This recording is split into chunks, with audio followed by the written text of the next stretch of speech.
जय माता दी। सनातन धर्म में एकादशी व्रत का विशेष महत्व है। माघ मास में शुक्ल पक्ष में आने वाली एकादशी को जया एकादशी के नाम से जाना जाता है। आज आप सभी जानेंगे साल 2026 में जया एकादशी व्रत कब रखा जाएगा। साथ ही जानेंगे शुभ मुहूर्त और पारण समय के बारे में और पूजा विधि के बारे में। उससे पहले यदि आपने देवी चरण चैनल को सब्सक्राइब नहीं किया है तो इस प्रकार की ज्ञानवर्धक जानकारियों के लिए जरूर सब्सक्राइब करें। मित्रों, सनातन परंपरा में प्रत्येक मास के कृष्ण पक्ष और शुक्ल पक्ष में पड़ने वाली एकादशी तिथि को भगवान विष्णु की पूजा एवं व्रत के लिए अत्यधिक फलदायी माना गया है। मान्यता है कि इस पावन तिथि पर विधि विधान से व्रत रखने पर श्री हरि की कृपा बरसती है और साधक के जीवन से जुड़े सारे दोष दूर हो जाते हैं और उसे अनंत सुख की प्राप्ति होती है। माघ मास के शुक्ल पक्ष की एकादशी, जिसे जया एकादशी के नाम से जाना जाता है, वह जीवन के प्रत्येक क्षेत्र में विजय और सफलता दिलाने वाली मानी गई है।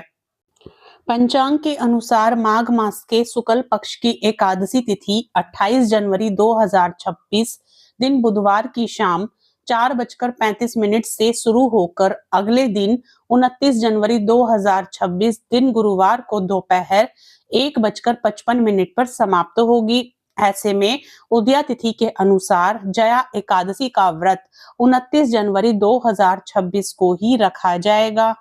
एकादशी व्रत का पारण सदैव द्वादशी तिथि में करना चाहिए।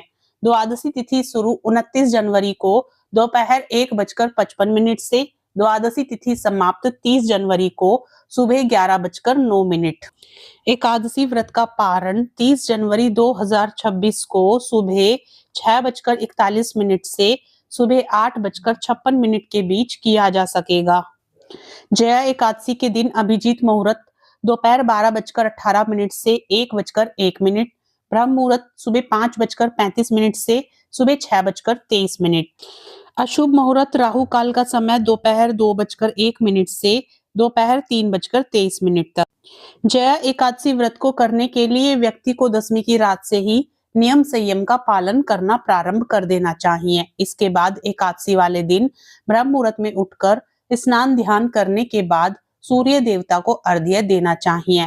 फिर श्री हरि का ध्यान करने के बाद जया एकादशी व्रत को विधि विधान से करने का संकल्प लेना चाहिए। इसके बाद अपने पूजा घर में भगवान विष्णु को चंदन, पुष्प, फल, मिष्ठान, तुलसी दल, पंचामृत आदि अर्पण करने के बाद एकादशी व्रत की कथा सुननी चाहिए। कथा सुनने के बाद ओम नमो भगवते वासुदेवाय मंत्र का अधिक से अधिक जप करना चाहिए। एकादशी व्रत वाले दिन अन्न का सेवन ना करें और अगले दिन शुभ मुहूर्त में व्रत का पारण करें।